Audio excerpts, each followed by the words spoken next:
नमस्ते, मेरा नाम प्रियंका है और आज मैं आपके लिए एक बहुत सुंदर कहानी लेके आई हूँ।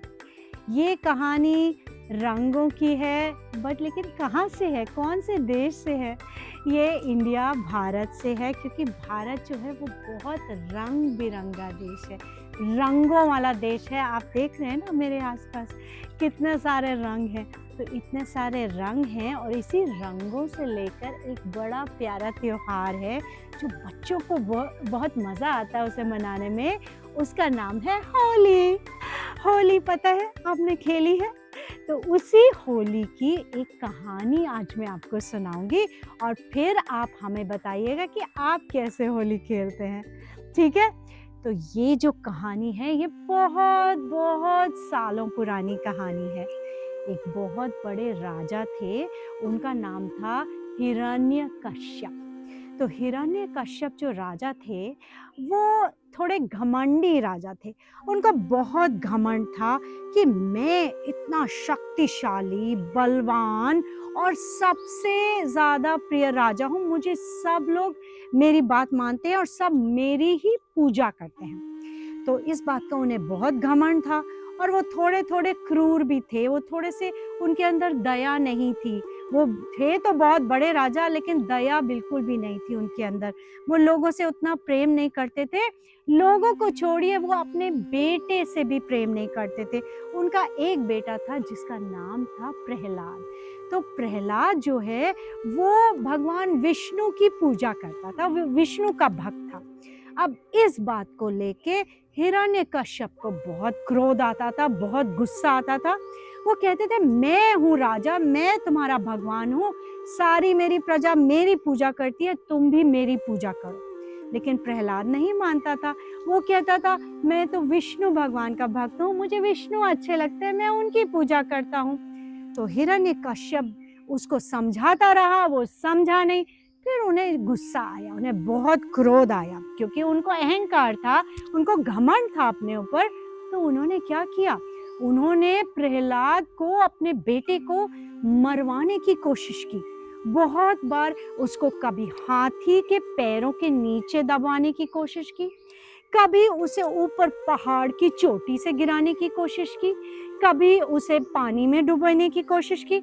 लेकिन प्रहलाद नहीं मरा, क्योंकि उसने विष्णु भगवान से दोस्ती कर रखी थी। विष्णु उनके दोस्त थे और जब भी उसके ऊपर कोई मुसीबत आती थी, वो विष्णु को बुला लेता था कि विष्णु मेरी मदद करो, और विष्णु आके उनकी मदद करते थे और वो बच जाते थे। तो प्रहलाद को कभी कुछ हुआ नहीं। इस बात से भी हिरण्यकश्यप को बहुत क्रोध हुआ, बहुत ही क्रोध हुआ कि मैं इतनी कोशिश कर रहा हूँ इनको मरवाने की और ये मर नहीं रहा है और मेरी बात भी नहीं मान रहा है और मेरी पूजा भी नहीं कर रहा है। तो फिर उन्होंने क्या सोचा, उसके दिमाग में एक सुझाव आया। उसने अपनी बहन होलिका को बुलाया। अब जो होलिका थी, उसके अंदर भी बहुत सारी शक्तियां थी। उसकी एक सबसे अद्भुत शक्ति थी कि जब वो आग पे बैठती थी तो उसे आग जला नहीं सकती थी। तो वो अगर आग के अंदर भी बैठ जाती ना, तो उसको कुछ नहीं होता, वो जल भी नहीं सकती थी। उसको ये बात मालूम थी, उसको ये बात पता थी। तो राजा हिरण्यकश्यप ने अपनी बहन होलिका को बुलाया और बोला, तुम ऐसा करो, प्रहलाद को अपनी गोद में बिठा लो, तुम तो जलोगी नहीं, प्रहलाद जल जाएगा। तो ये उसका पूरा ये था, प्लान था उसका। लेकिन वो प्लान कामयाब नहीं हुआ, क्योंकि होलिका को ये नहीं मालूम था कि वो आग के अंदर तब तक बची रह सकती है जब तक वो अकेली हो। अगर कोई और हो उसके पास तो वो आग में बच नहीं सकती, आग उसे नहीं बचा सकती थी, उसको जला देगी। ये बात होलिका को पता नहीं थी। तो प्रहलाद तो बैठ गया उसकी गोदी पर, वो उसकी बुआ हुई ना, तो अपनी बुआ की गोदी में बैठ गया और होलिका बैठ गई और आग जलने लगी। तब फिर क्या हुआ? तब ये हुआ कि उस आग में वो बेचारी खुद तो जल गई, लेकिन प्रहलाद नहीं जला और वो बैठ के बस विष्णु का नाम जपता रहा, विष्णु से बातें करता रहा और उसको कुछ नहीं हुआ। लेकिन होलिका जल गई पूरी तरह से। तो प्रहलाद बच गया और फिर उसके बाद में जब हिरण्यकश्यप को पता चला कि ये बच गया है, तो उसे बहुत क्रोध हुआ।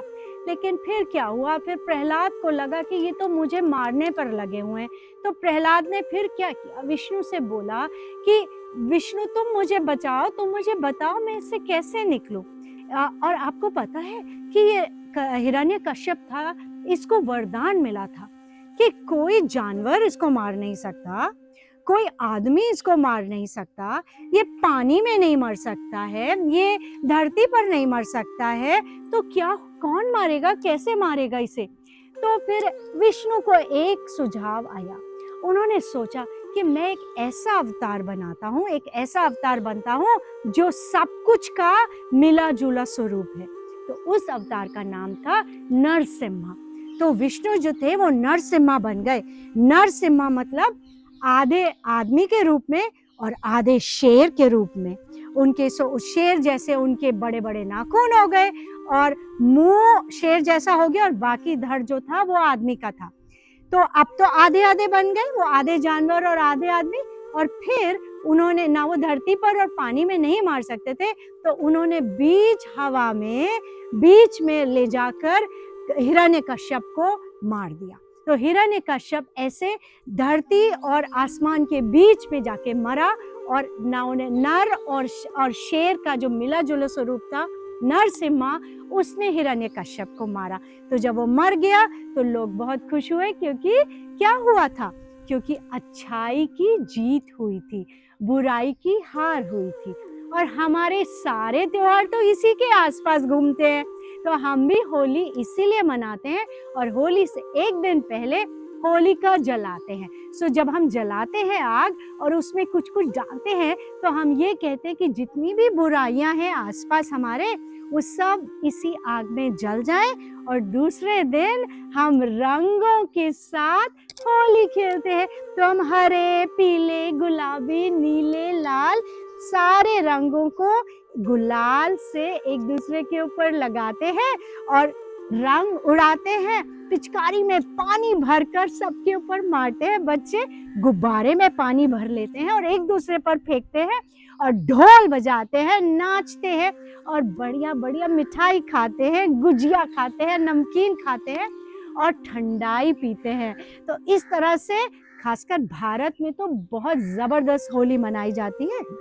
अब आप बताइए आपको ये कहानी कैसी लगी और हमें बताइए आप कैसे होली मनाते हैं। आपके घर में, आपके आसपास सब लोग मिलकर मनाते हैं या आप खाली अपने दोस्तों के साथ मनाते हैं, बड़ों के साथ मनाते हैं या खाली बच्चे खेलते हैं?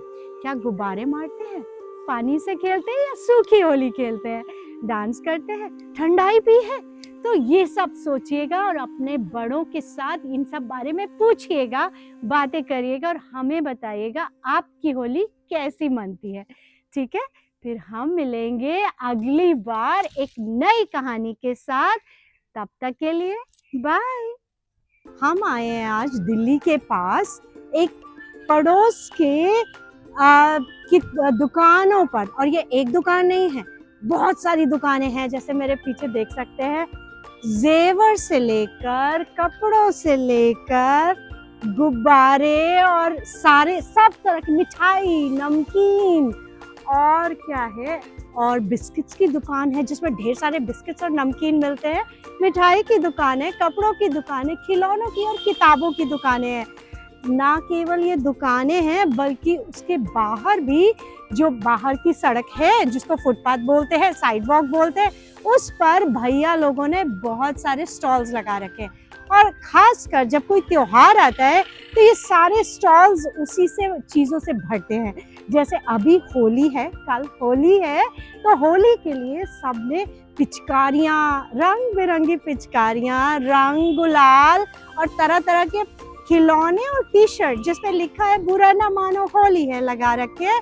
और बहुत मज़ा आता है इन्हें शॉपिंग करने में। क्या आपने कभी देखी है, किसी ऐसे स्टॉल्स पे गए हैं? कहाँ पे देखी है, हमें बताइएगा। अभी हम आपको दिखाएंगे कितनी तरह तरह की दुकानें और दुकानों के बाहर दुकानें, छोटी छोटी दुकानें भैया लोगों ने दिलाई। इसमें चूड़ियाँ और बिंदियाँ भी मिलती है। मैं आपको अभी दिखाऊंगी, उनकी तस्वीरें दिखाऊंगी और उनके बारे में बताऊंगी। ठीक है, तो चलेंगे मेरे साथ।